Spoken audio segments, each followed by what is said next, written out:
Good morning. Good morning, friends. Today we are going to learn the subject strength of material, and GTU code for this subject is 3331904.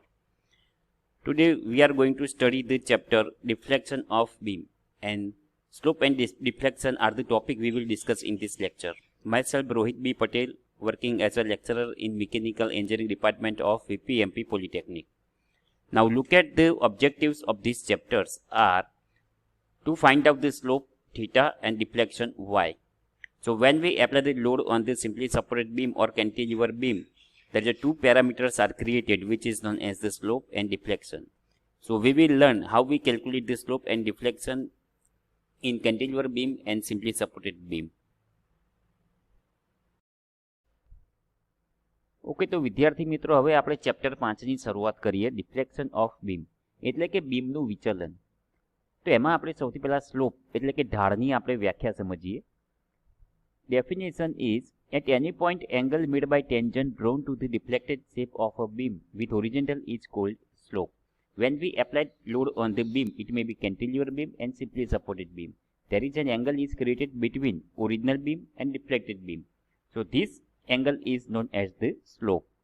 તો આપણે કહીએ કે જ્યારે આપણે કોઈ પણ બીમ ઉપર એક કેન્ટિલીવર બીમ હોય કે પછી સિમ્પલી સપોર્ટેડ બીમ હોય, તો એના ઉપર આપણે જ્યારે લોડ આપવામાં આવે છે, તો જ્યારે લોડ આપીએ તો એ વખતે હોરિઝોન્ટલ પોઝિશન હોય અને લોડ આપ્યા પછીની પોઝિશન ડોટેડ લાઇન ડ્રો કરી છે એ પ્રમાણે ઇન્ક્લાઇન થઈ જાય છે. તો હોરિઝોન્ટલ બીમ અને ઇન્ક્લાઇન બીમ વચ્ચેનો જે એંગલ ખરો એટ એની point, so this angle is known as the slope. તો આ એંગલને સ્લોપ કહેવામાં આવે છે. ગુજરાતીમાં આપણે તેને ઢાળ કહીએ છીએ. તો સિમ્પલી સપોર્ટેડ આપણે જે છે એ સિમ્પલી સપોર્ટેડ બીમમાં પણ તમે જુઓ તો અહીંયા આપણે જે છે એ સ્લોપ અહીંયા થીટા વડે દર્શાવેલ છે બંને તરફ, કારણ કે એની અંદર બે બાજુ સપોર્ટ આપેલા હોય છે. જ્યારે કેન્ટિલીવર બીમની અંદર આપણે એક જ સ્લોપ મળે છે, theta.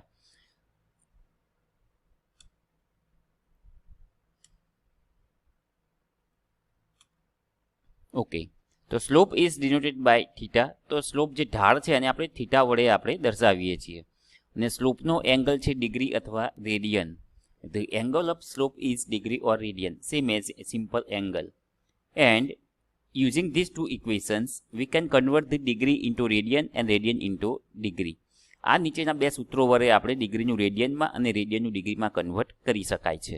1 degree is equal to pi divided by 180 radian and 1 radian is equal to 180 divided by pi degree.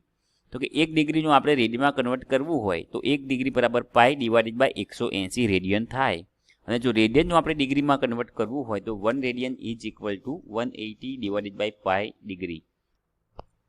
હવે આપણે બીજું અગત્યનું પેરામીટર સમજીએ, deflection. So what is the deflection?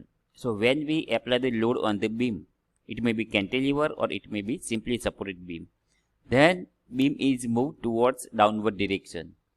So this position of the beam from the original position, this distance traveled by the beam, it is known as the deflection. So deflection is the distance traveled by the beam when we apply the load on the beam. So it is the distance. At any point vertical distance between the axis of original beam and the axis of deflected beam is known as the deflection.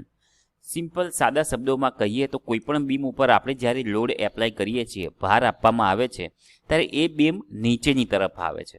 તો એ જેટલા કે centimetre નીચેની તરફ આવે તો એ જે distance travel થાય છે કોઈ પણ પોઈન્ટ ઉપર, તો એ જે ડિસ્ટન્સ ટ્રાવેલ થાય છે એને આપણે ડિફ્લેક્શન કહીએ છીએ. એ ડિફ્લેક્શન એટલે અંતર જે બીમ દ્વારા ટ્રાવેલ કરવામાં આવે છે. તો અંતરનું જે ડિસ્ટન્સ છે તો એનો એકમ આપણને ખબર જ છે. Unit of deflection is or centimetre. ડિફ્લેક્શનનો એકમ આપણે સેન્ટીમીટર કે મીટર પણ આપણે યુઝ કરી શકીએ છીએ. હવે ત્રીજું જે પદ આપણે સમજીએ, flexural rigidity. It is simple definition and it is utilize to make the mathematical calculation simple. આ જે આપણે ફ્લેક્સરલ રિજિડિટી છે એ ફક્ત આપણે મેથેમેટિકલ કેલ્ક્યુલેશન ઇઝી બનાવવા માટે યુઝ કરીએ છીએ. It is the one type of the property of the material. So definition of the flexural rigidity is the product of modulus of elasticity and moment of inertia is known as flexural rigidity. It is the multiplication of Young modulus and moment of inertia is defined as flexural rigidity. કે આપણે Young modulus અને moment of ઇનર્શિયાના ગુણાકારને flexural rigidity કહેવામાં આવે છે. Flexural rigidity is equal to Young modulus into moment of inertia.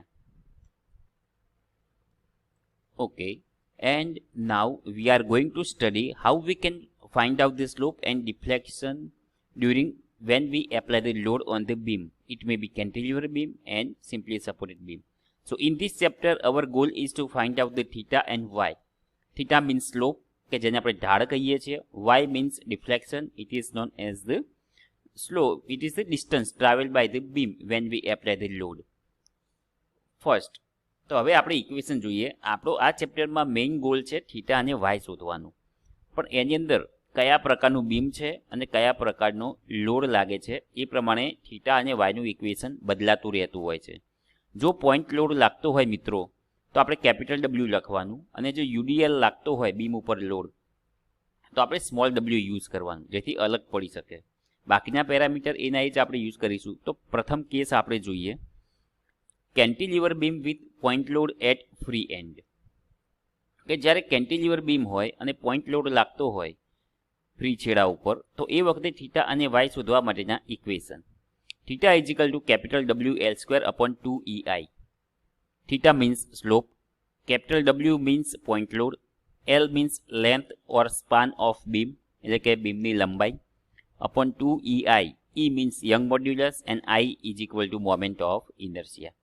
Moment of inertia અલગ અલગ શેપ માટે અલગ અલગ હોય છે. એના આપણે કોમન જે શેપ છે, ફોર એક્ઝામ્પલ સર્ક્યુલર શેપ છે, ઓલો સર્ક્યુલર છે, રેક્ટેંગલ, ઓલો રેક્ટેંગલ, ટ્રેંગલ, તો એના આપણે મોમેન્ટ ઓફ ઇનર્શિયા ઇક્વેશન આવડવા જોઈએ. About x axis, about y axis, એનો અહીંયા આપણે યુઝ કરવાનું થશે એક્ઝામ્પલની અંદર. હવે આપણે જોઈએ Y means deflection. WL³ upon 3EI. W means point load, એ તમને એક્ઝામમાં આપેલો હોય છે. એક્ઝામ્પલની અંદર આપણે ડબલ્યુની વેલ્યુ આપેલો છે કે આટલા ન્યૂટનનો લોડ લાગે છે. L length or span of the beam upon 3EI. E means Young modulus and I is equal two moment of inertia. તો આ ક્યારે યુઝ કરવાના? જ્યારે કેન્ટિલીવર બીમ હોય અને લોડનો પ્રકાર પોઈન્ટ લોડ હોય ત્યારે. પણ હવે કેન્ટિલીવર બીમ હોય અને યુડીએલ લોડ લાગતો હોય તો એ વખતે થીટા અને વાયના ઇક્વેશન ચેન્જ થઈ જશે. Cantilever beam with UDL on entire span.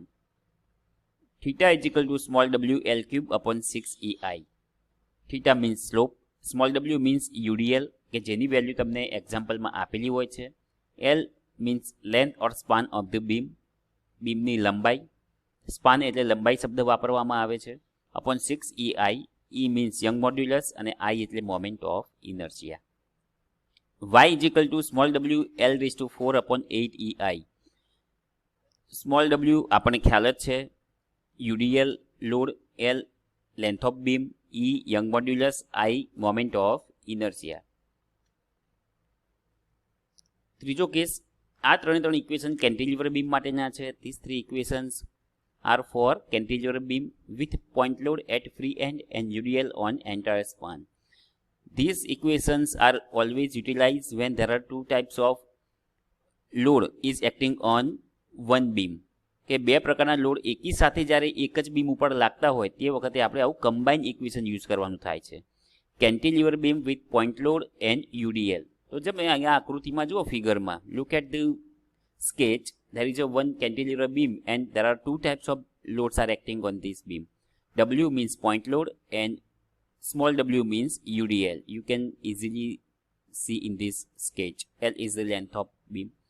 Now, these two equations, you utilize theta and y equation, you can find out the slope and deflection. Theta is equal to capital WL square upon 2EI plus small WL³ upon 6EI. Y is equal to WL³ upon 3EI plus WL raised to 4 upon 8EI. Capital W means point load, small w means UDL, L means length or span of the beam કે બીમની લંબાઈ, E એટલે young modulus અથવા તો modulus of elasticity, I is equal two moment of inertia, Y એટલે deflection છે, W point load બતાવે છે, સ્મોલ w જે છે એ UDL બતાવે છે, E અને I જે છે તો એ યંગ મોડ્યુલસ અને મોમેન્ટ ઓફ ઇનર્શિયા. હવે એ જ રીતે મિત્રો બીજા ત્રણ ઇક્વેશન આવશે. તો બીજા ત્રણ છે આપણે સિમ્પલી સપોર્ટેડ બીમ માટે અભ્યાસ કરવાનો છે. તો સિમ્પલી સપોર્ટેડ બીમ હોય અને એ વખતે જો સેન્ટ્રલ પોઈન્ટ લોડ લાગતો હોય, યુડીએલ લાગતો હોય અને કમ્બાઈન બંને લાગતા હોય તો એ વખતે આપણે કયા ઇક્વેશન યુઝ કરવા એનો આપણે અભ્યાસ કરીએ. Simply supported beam with central point load theta is equal two WL² / 16 EI, y ઇઝિકલ two WL³ / 48 EI. તો અહીંયા સિમ્પલી સપોર્ટેડ બીમ છે, એમાં તમે સપોર્ટ જુઓ છો, વચ્ચે કેપિટલ W પોઈન્ટ લોડ લાગે છે. તો એ વખતે આપણે આ ઇક્વેશનનો યુઝ કરીને આપણે મોમેન્ટ ઓફ ઇનર્શિયા અને એનો યુઝ કરીને આપણે થીટા અને વાય શોધી શકીએ છીએ. Theta is equal to W means point load, L means length of beam, E means Young modulus and I for moment of inertia. Same વાયની અંદર પણ એ જ પેરામીટર છે, ખાલી થોડું આંકડામાં જ નંબરમાં જ ચેન્જીસ છે. પાંચમું જોઈએ, બીમનો પ્રકાર તો એ જ છે, same for simply supported beam with UDL on entire span. કે જ્યારે સિમ્પલી સપોર્ટેડ બીમ હોય અને ફક્ત યુડીએલ લાગતો હોય તો એ વખતે આપણે જ્યારે થીટા અને વાયની વેલ્યુ શોધવી હોય ત્યારે આપણે આ ઇક્વેશન યુઝ કરવાના. When we have to find slope and deflection in case of simply supported beam and only UDL is acting, at that time these equations are very important. Theta is equal to small w L³ upon 24 EI, એટલે કે small w એટલે UDL, L એટલે બીમની લંબાઈ, E અને I આપણને ખ્યાલ જ છે, E એટલે યંગ મોડ્યુલસ અથવા તો મોડ્યુલસ ઓફ ઇલાસ્ટિસિટી અને I એટલે મોમેન્ટ ઓફ ઇનર્શિયા. જ્યારે y બરાબર 5/384 into WL⁴ upon EI. So W stands for UDL, L stands for beam of length of beam, E for young modulus and I for moment of inertia. હવે ત્રીજો case જોઈએ, simply supported beam